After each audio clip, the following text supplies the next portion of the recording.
El Señor esté con vosotros.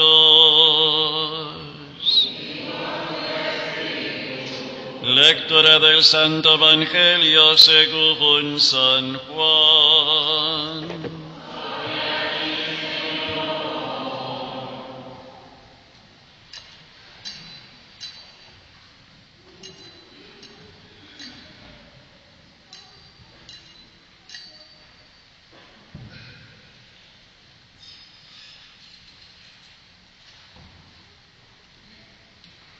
El primer día después del sábado, estando todavía oscuro, fue María Magdalena al sepulcro y vio removida la piedra que lo cerraba.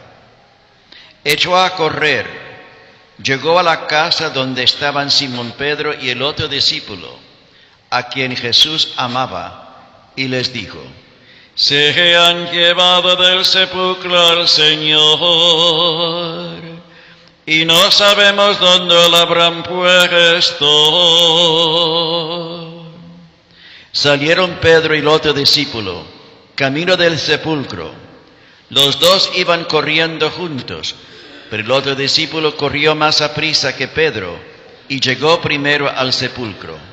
E inclinándose, miró los lienzos puestos en el suelo, pero no entró. En eso llegó también Simón Pedro, que lo venía siguiendo, y entró en el sepulcro. Contempló los lienzos puestos en el suelo y el sudario, que habían estado sobre la cabeza de Jesús, puesto no con los lienzos en el suelo, sino doblado en sitio aparte. Entonces entró el otro discípulo, el que había llegado primero al sepulcro, vio y creyó, porque hasta entonces no habían entendido las Escrituras, según las cuales Jesús debía de resucitar de entre los muertos. Palabra del Señor.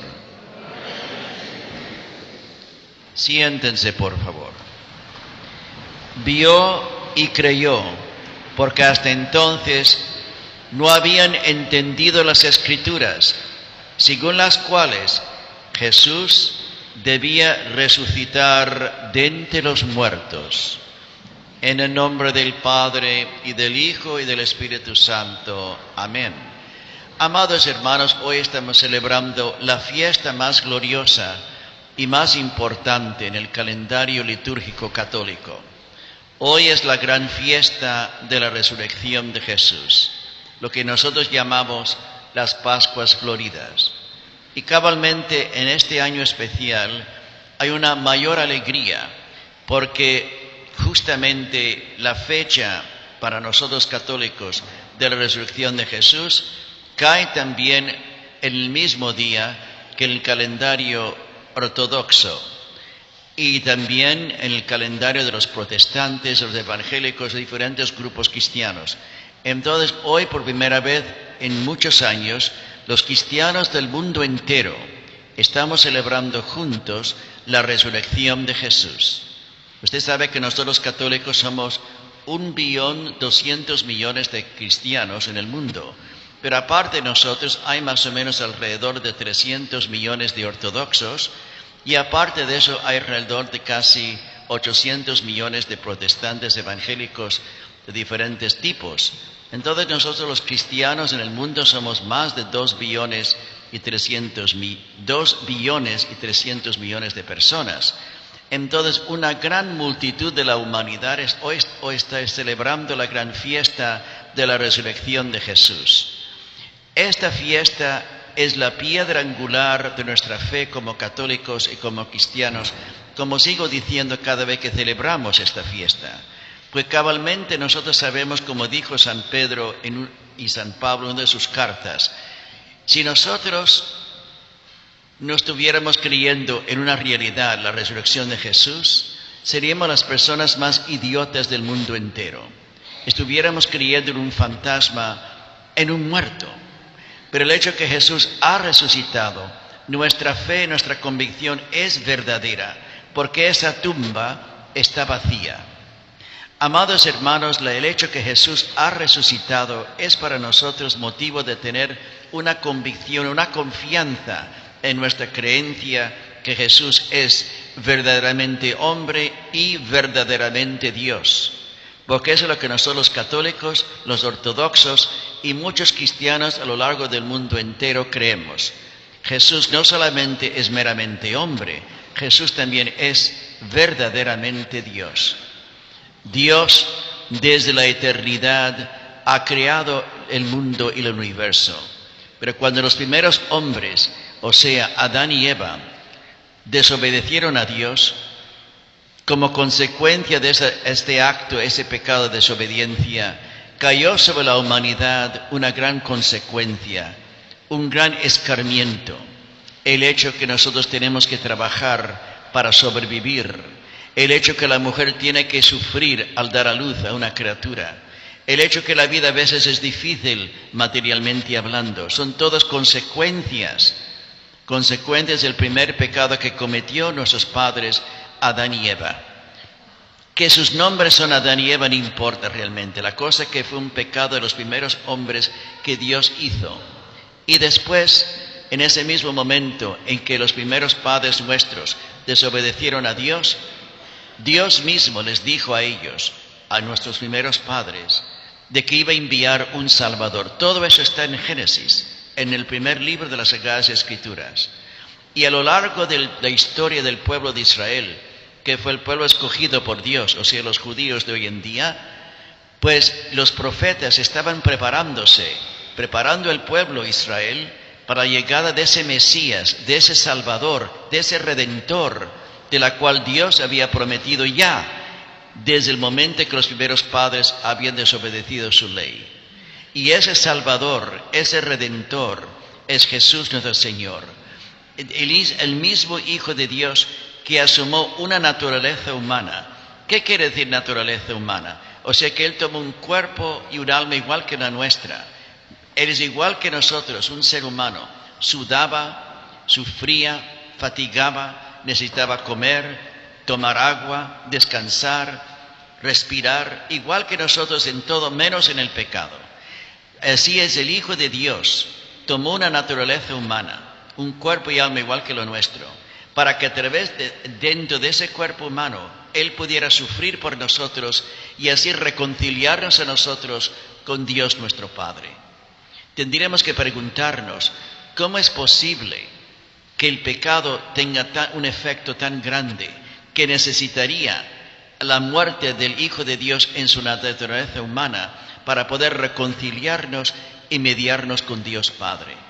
La enseñanza y la lección es que el pecado es una gran tragedia en la vida de cada uno de nosotros como seres humanos. Y nosotros, cada uno de nosotros ya lo experimentamos a nivel muy personal. Cuando nosotros, por ejemplo, somos infieles a nuestros esposos, a nuestras esposas, cuando nosotros, por ejemplo, cometemos pecados graves de pornografía, cuando nosotros somos a veces ladrones, mentirosos, rencorosos, vengativos, cuando nosotros a veces cometemos innumerables pecados y faltas de infidelidades, desobediencia, de maldad, de mal juicio, temerario, críticas, rencores, resentimientos y todo lo demás, todos esos pecados van manchando nuestra vida y haciendo en nuestra vida una tremenda cueva donde hay tanta infelicidad.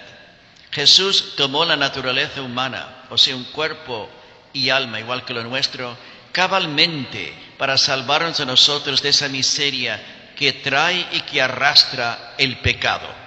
Por eso cuando nosotros vemos a Jesús en la Santísima Cruz, estamos recordando a un hombre en su naturaleza humana, igual que nosotros, pero también siendo Dios, que Él estaba dispuesto a sufrir por nosotros para liberarnos de la esclavitud que encierra y que es el pecado. Por eso en su resurrección, después de haber muerto en la Santa Cruz por nosotros, para poder con su sangre derramada salvarnos a nosotros de la mancha del pecado que hemos heredado de los primeros padres y que nosotros hemos aumentado en nuestros propios pecados, en la resurrección, en esa tumba vacía, en esa gloriosa victoria sobre la muerte, Jesús está conquistando la muerte, conquistando el pecado y prometiéndonos a nosotros también una victoria en nuestra propia vida personal si aceptamos y si vivimos como Él quiere que vivamos, fiel a los mandamientos de Dios, fiel a los mandamientos de la Santa Iglesia Católica y viviendo una vida íntima de oración con Dios y después, a partir de ahí, viviendo una vida auténticamente caritativa, compasiva para con los demás. Esa es la misión de nosotros. Cristo murió en la cruz, esa sangre derramada nos ha salvado a nosotros y esa resurrección que hoy celebramos es la constatación de la victoria de Jesús en su muerte sobre el pecado, sobre el mal, sobre Satanás, el príncipe de la oscuridad, pero que nosotros también debemos de colaborar en esa victoria en la forma en que nosotros vivimos. Y la forma más importante para nosotros vivir acorde a lo que Jesús ha logrado por nosotros es, como sigo repitiendo, viviendo con la ayuda de Dios los 10 mandamientos, orándole al Señor a menudamente, teniéndole confianza en Él, resistiendo las tentaciones de la fe, creyendo con toda claridad y convicción que Jesús vive y que es nuestro Dios, y al mismo tiempo constatando esa vida de confianza y de creencia en el Señor, viviendo una auténtica vida de caridad para con los demás. Mientras más ayudamos nosotros, el ser humano que vive alrededor de nosotros, más el Señor Jesús va bendiciendo a cada uno de nosotros. La caridad es la ley indispensable para que nosotros podamos manifestarle a Jesús nuestra verdadera creencia y convicción en su resurrección en nuestra vida. Por eso ahora, durante este tiempo de la Santa Misa y cuando regresamos a nuestras casas y durante toda esta semana, démosle gracias a Dios por lo que Jesús ha hecho por nosotros, habernos salvado de la oscuridad, de las cadenas del pecado y de la oscuridad del mal. Pero también tratemos de comprometernos hoy en la Santa Misa y a lo largo de esta semana que verdaderamente queremos vivir esa vida de Pascuas floridas cada día en nuestro corazón, ayudando, apoyando, acogiendo a todos los hermanos nuestros pobres y necesitados que viven alrededor de nosotros, ayudando a los demás siempre en el nombre de Jesús, para que esas bondades que Jesús nos promete realmente se pueden derramar sobre nosotros a lo largo de nuestra vida. En el nombre del Padre, y del Hijo, y del Espíritu Santo. Amén. Hoy en este día, naturalmente, el mantra es: Jesús ha resucitado, y ustedes tienen que responder: verdaderamente ha resucitado. Ahora yo digo: Jesús ha resucitado. Jesús ha resucitado. Jesús ha resucitado. En el nombre del Padre, del Hijo y del Espíritu Santo.